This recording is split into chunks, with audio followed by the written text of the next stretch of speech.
kaalaman ang ating tagumpay. Lungsod na yan, magtela pabrika, dumadagundong sigaw ng bayan, kalayaan, hustisya, bayan.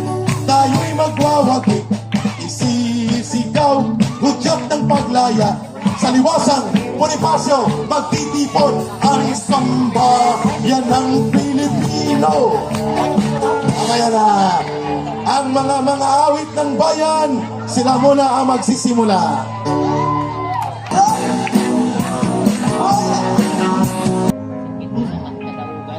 Manadali po tayo na tayo manalangin. Hello. Sisimula na po. Magsisimula na po. Hello. Hello. Ayan, katatapos po ng prayer.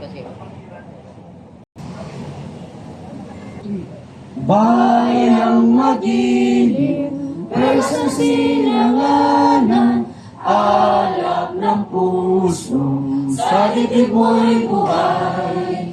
Lupang hinirang, duyan ka ng mag-ibig, sa manlulupi, di ka pasisir, sa dagat at bundok, sa siboy at sa langit mo'y bugaw. May nilatang tula at awit sa paglayang minamahal.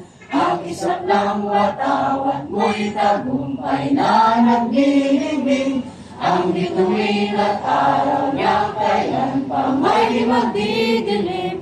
Lupa ng araw ng luwan, ating pagsinta, buhay lagi sa piling mo.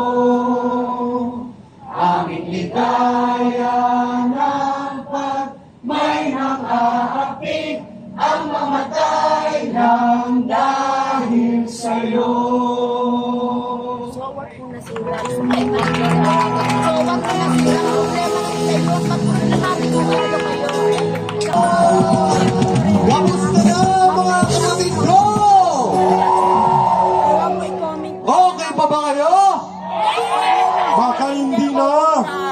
Kayo ba ay nananamlay dahil sumuko ng kusang loob si pastor upang maging mapayapa ang sitwasyon kahapon?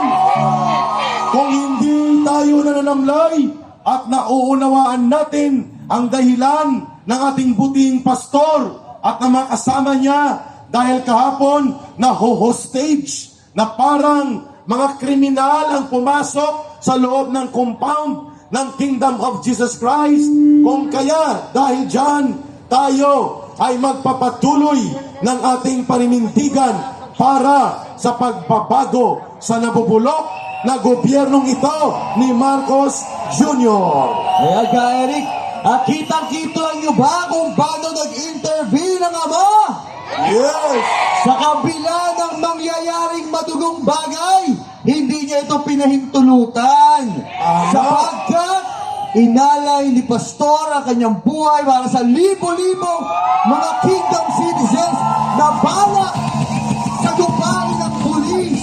At alam niyo ba na mayroon lang lamang mga 10 minutos, 10 minutes lang ang pagitan ng deklarasyon o voluntary surrender, hindi na huli voluntary surrender ni Pastor Kibuloy. 10 minutes na lang, lulusob na at aagawin na ng mga berdugong pulis ni Marcos ang buong compound ng KOJC. What a way of doing miracle from the Almighty Father.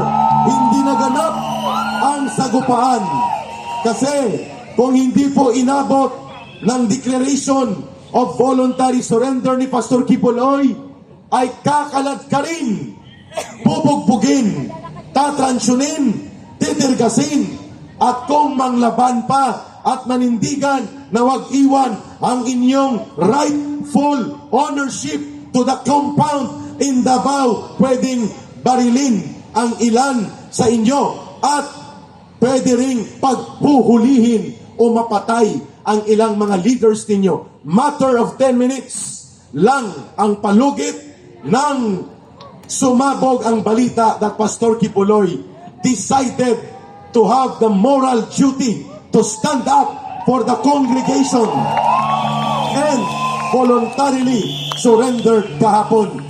Una siya nag-surrender sa Armed Forces of the Philippines, partikular sa Philippine Army, and the next, it was only coordinated to the PNP. Yan ang totoo. And Pastor was never inside the tunnel, never inside the bunker.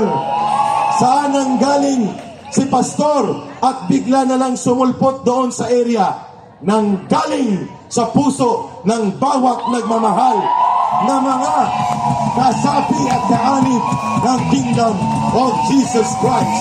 Kaya hindi nila mahanap-hanap ang heartbeat dahil milyon-milyon ang heartbeat na nagbibigay buhay kay Pastor Kibuloy. Ayan, natasaksihan ng buong bansa sa loob at labas ng bansa kung papaano ka-committed ang bawat manggagawa ng KJC na natiling makatag at nananalangin at hindi nanlaban sa mga berdugong pulis.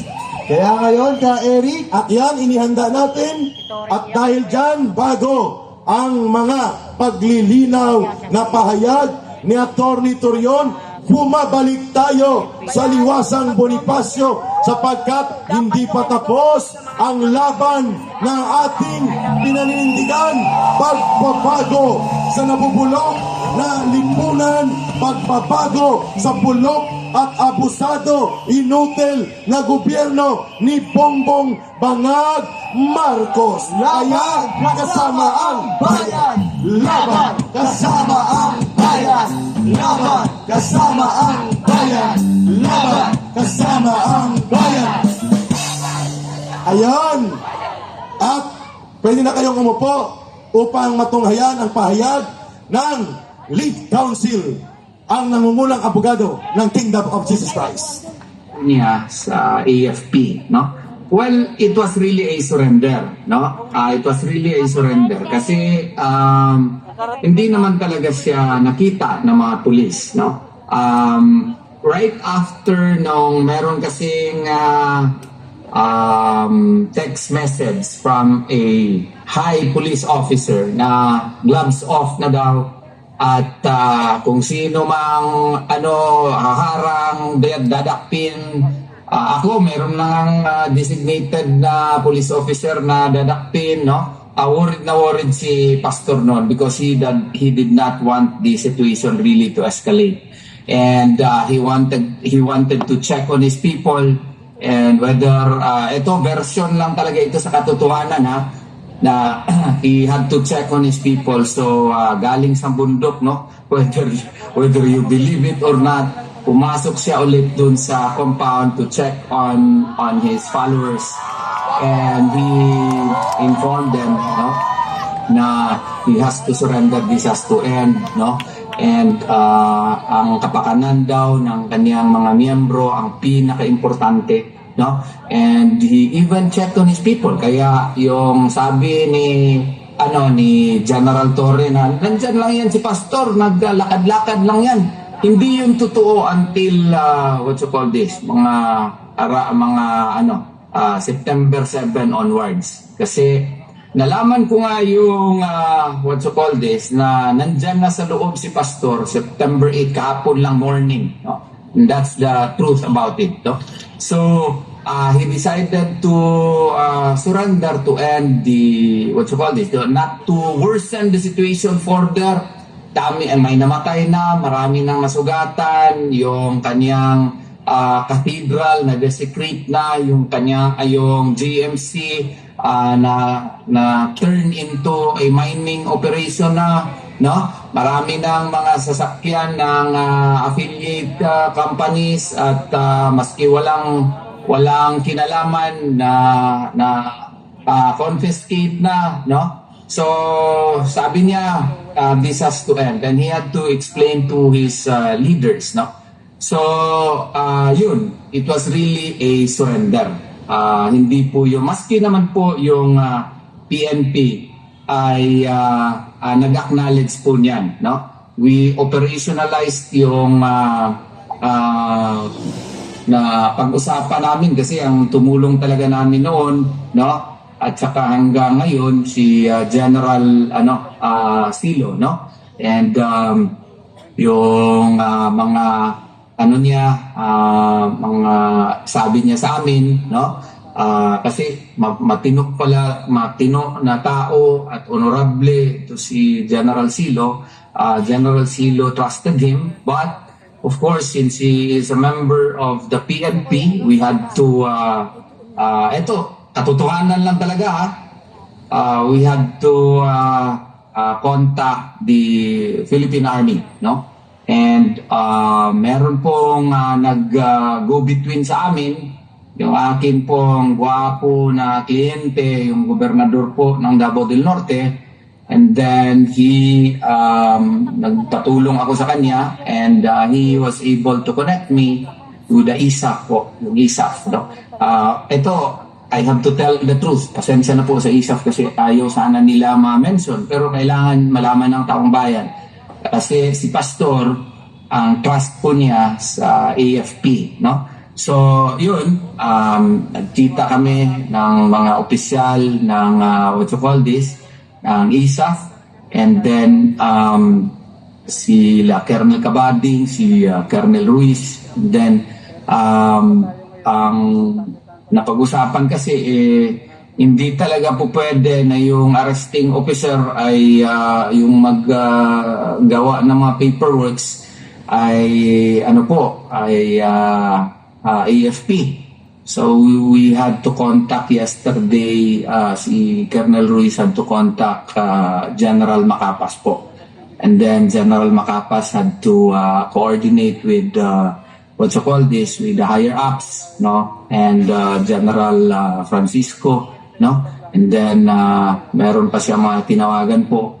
So yun na po ang nangyari. We had to wait for the yung aeroplano C-130 from Manila kasi tinawagan ni Colonel Ruiz yung yung aeroplano, yung kanyang boss po, at was also a very good man, no, or who is a very good man, at nakarating po dito. Alam ko ayaw nila sabihin ito, pero pasensya na po, kailangan sabihin kaya para malaman ng taong bayan yung katotohanan. And then yun na, pumasok na kami sa loob, at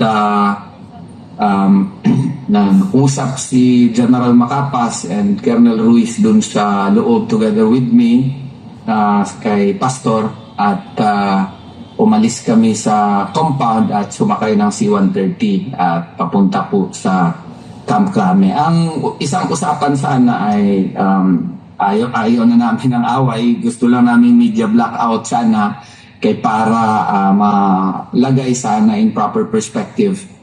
But then again, nag-request si General Macapas for just one picture para ma-submit naman sa kanyang higher ups, no? And nagpa-unlock po kami doon sa nasa aeroplano na kami before mag-take off, no? Isang picture lang. So pinadala ni General Macapas sa kanyang head po, no? So, si General Marbil ata yun kasi parang nandun ata sa United Arab Emirates. So, pinadala. So, while we were about to take off, katabi kasi kami ni Pastor, nakapag-usap kami, and yun nga, sinabi niya, hindi ko na talaga matiis yung kanyang mga miyembro sa kanilang mga sufferings, and he did not want the lawless violence to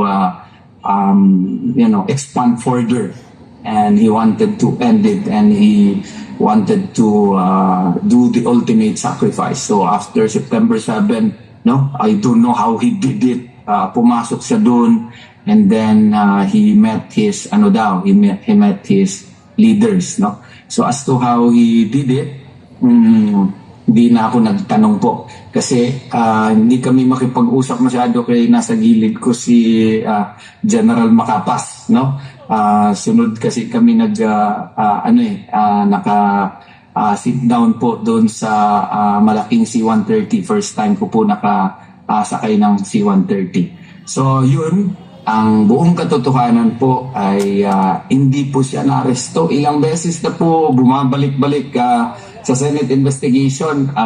Na-emphasize ko nga na ang paborito na i-inspect na since day one, noong August 24, 25, 26, 27, 28, yung Bible School, no? At saka yung SMNI Studio, yung JMC, at saka yung Cathedral. Pero hindi talaga nila nakita si Pastor. So, nung pagbalik niya, noong September 7, doon kami sa likod, no? Nagkita po ni Pastor. Yun po ang buong katotohanan.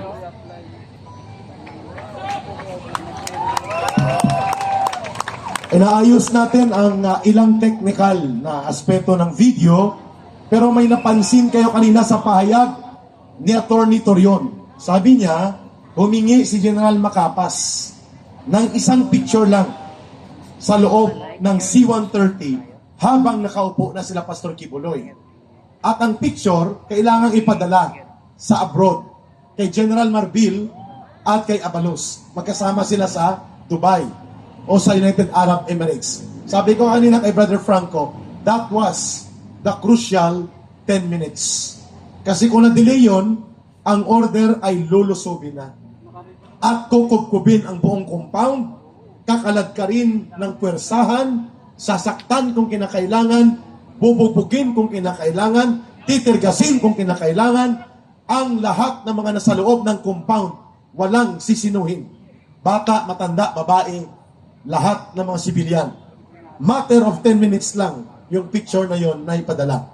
So klaro nag-surrender voluntary si Pastor sa Armed Forces of the Philippines kasi may tiwala siya na hindi siya sasaktan, igagalang ang kanyang mga fundamental na mga karapatan at ganun din ang mga kasama niya. Hindi kagaya ng ala Berdugo na pagtrato ng pulis ni Marcos. Pero ano pong na-reveal, Brother Franco, kaninang umaga?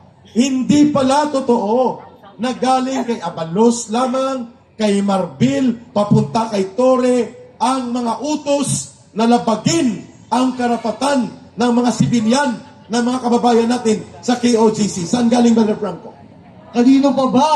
Sino pa ba ang pinakaulo ng ating bansa na patuloy na sinisira ang ating bansa? Marcos resign! Marcos resign! Marcos resign! Marcos resign! Marcos resign! Marcos resign! Marcos resign! Inamin niya.